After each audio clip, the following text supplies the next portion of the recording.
জোরে বলেন হরে কৃষ্ণ কৃষ্ণ কৃষ্ণ হরে হরে হরে রাম রাম রাম হরে হরে।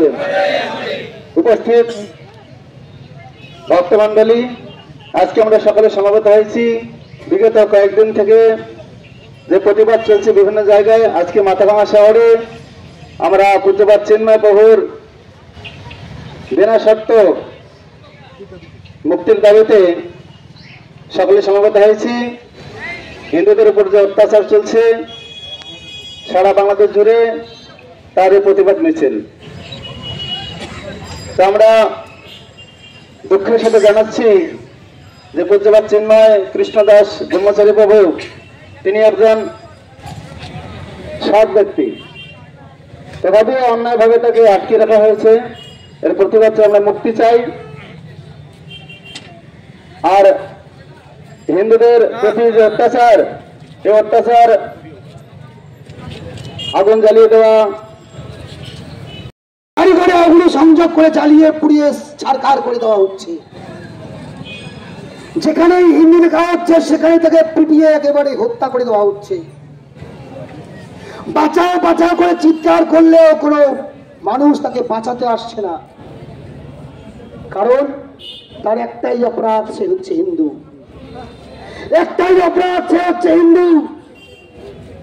এই আক্রমণ চলতে চলতে যখন সেই বাংলাদেশের মানুষ একেবারে সন্তুষ্ট হয়েছে, বাংলাদেশের হিন্দু জনগোষ্ঠীকে, বাংলাদেশের হিন্দু জনসমাজকে বাঁচানোর জন্য একজন বীর সন্ন্যাসী চিন্ময় কৃষ্ণ দাস প্রভু মহারাজ, তখন হিন্দুরা যখন বলছে যে যতদিন পর্যন্ত আমাদের দেব প্রাণ থাকবে ততদিন পর্যন্ত আমরা আমাদের জন্মভূমি মাতৃভূমি, আমরা এই মাতৃভূমির একটি মাটির কোনাও ছাড়বো না, কারণ আমাদের কাছে জননী জন্মভূমি স্বর্গাদপি করিয়সি, এই মন্ত্র শিখিয়েছেন চিন্ময় কৃষ্ণ দাস প্রভু মহারাজ। আর এই জন্য শুধুমাত্র এই কারণেই মিথ্যে মামলায় ফাঁসিয়ে তাকে জোরপূর্বক গ্রেফতার করা হয়েছে। গ্রেফতার করেছে বাংলাদেশের সরকার। আজকে একজন সনাতনী, আজকে একজন হিন্দু বীর সন্ন্যাসী আজকে জেলবন্দি, দেশের জন্য এবং জাতির জন্য, ধর্মের জন্য লড়াই করতে গিয়ে একজন বীর সন্ন্যাসী আজকে জেলবন্দি। আমরা বৃহত্তর হিন্দু সমাজ, ভারতবর্ষের হিন্দুরা যদি আমরা ঘুমিয়ে থাকি, তাহলে পার্শ্ববর্তী যে দেশ সেই বাংলাদেশের হিন্দুরা যদি কান্না করে, তারা যদি দিনের পর দিন তাদের উপর আক্রমণ চলছে, তাদের দিনের পর দিন নির্যাতন চলছে, আর আমরা যদি প্রতিবাদ না করি, আমরা যদি গর্জে না উঠি, সেই আক্রমণকে যদি বন্ধ করার চেষ্টা না করি, তাহলে আমাদের মতো স্বার্থপর আর পৃথিবীর মধ্যে কেউ নয়।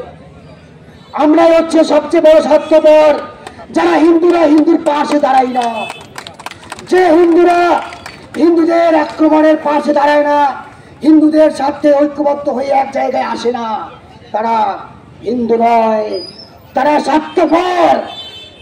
এই স্বার্থপরতার কারণেই এই বৃহত্তর হিন্দু রাষ্ট্র ত্রিখণ্ডিত হয়েছে। আমরা শুধু হিন্দুরাই একটি কবিতা পাঠ করি যে এক বৃন্তে দুইটি কুসুম, হিন্দু মুসলমান। আমরা এই প্রশ্ন কখনো জানাই না, এই প্রশ্ন কখনো নিজের মধ্যে জাগাই না যে তবে কেন ভাঙলো ভারত, করলো পাকিস্তান। আমাদের এই প্রশ্ন জাগাতে হবে এবং বর্তমানে ভারতবর্ষ তথা আমাদের এই